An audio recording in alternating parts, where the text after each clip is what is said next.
I also have with me today the FCX24 Power Wagon, and like all my rigs, or at least most of them, it's properly attired in microcrawler club stickers. Van DeWitt of the microcrawler club gave me those. He was very welcoming. I came to my very first competition and showed up not knowing much, and he answered a lot of my questions, made me feel welcome. He even gave me a free t-shirt and a whole bunch of different stickers, because I had driven all the way from central Iowa all the way out to Utah to go to this event. Did some other things while I was there. I visited the Matt's Off-Road Recovery, so that was a blast. Changes I made to this are I took out that heavy plastic window interior inside. It was very heavy, and then I cut down a action figure, put a driver in there. I think I lost some weight doing that, even with the driver. And for windows, I just put in like from a plastic cake pan lid. And I just cut them to fit.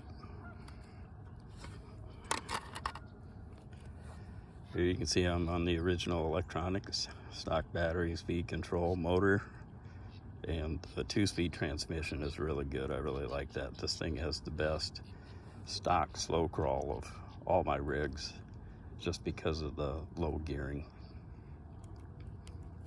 I do have some brass hub carriers up front. I did snap one, so I just ordered some brass ones. Still got the stock shocks on there. I did fill them with oil.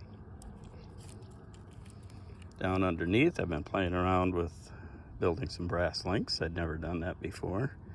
These are brass tube actually, and then I put a 2mm all thread into each end and just glued it in, some epoxy on each end, and it's holding up nice.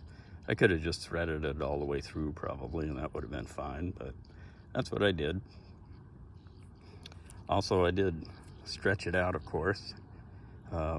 Really, to make this thing a real good climber, you stretch it out and it is super good. You might notice here I have some different shock mounts. It only came with one.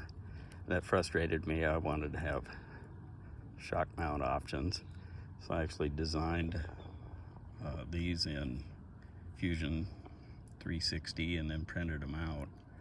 Those are free out on Thingiverse if you look for Cyborg 86, spell Cyborg with an I. So I have mounts like this. I have another one for the back with more options. There's some mounts for up here if you prefer. So there's two designs on that.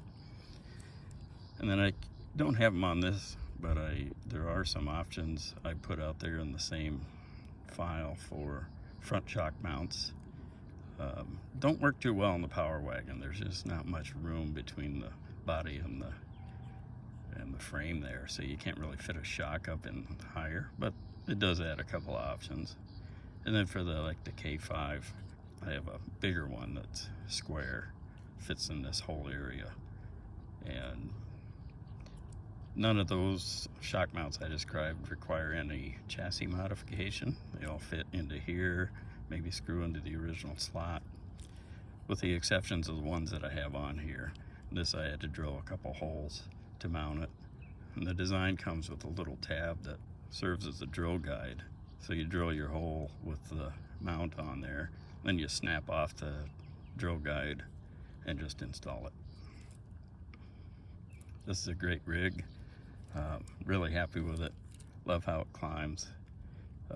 Lengthening it, of course, hurts the steering radius, but I really like climbing, so that's set up to do it.